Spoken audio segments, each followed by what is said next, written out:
se tornar um jogador de futebol profissional, conhecer o meu ídolo, Robinho, jogar com ele. A história do Syafiq, parecida com a minha por ele acreditar no...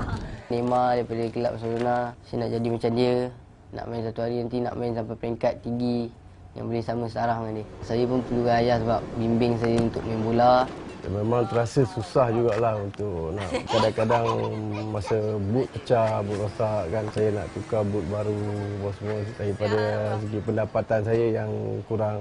Kalau saya pula, kalau saya tak ada boot untuk kawan-kawan kasih bagi minjam, saya pun ada. Saya nak belajar main betul-betul sampai yang tahap yang boleh saya capai. Nak senangkan diorang lah. Main sampai betul-betul nak senangkan diorang balik balas jasa diorang. Se sua família não estiver junto com você, duas pessoas fundamentais para que eu pudesse alcançar meu sonho. A semelhança que existe na vida dele e na minha é muito parecida. Claro que sempre tem algumas dificuldades, mas ele ama o futebol, ama o esporte, então eu vejo conquiste o sonho dele e alcance todo o sucesso do mundo.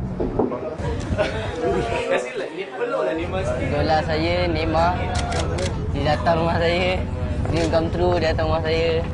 Foi por ele.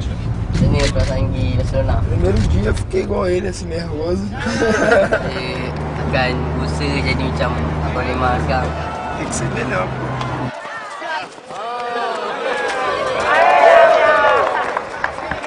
Mas agora eu tô muito feliz, muito orgulhoso de estar jogando com os melhores do mundo, né?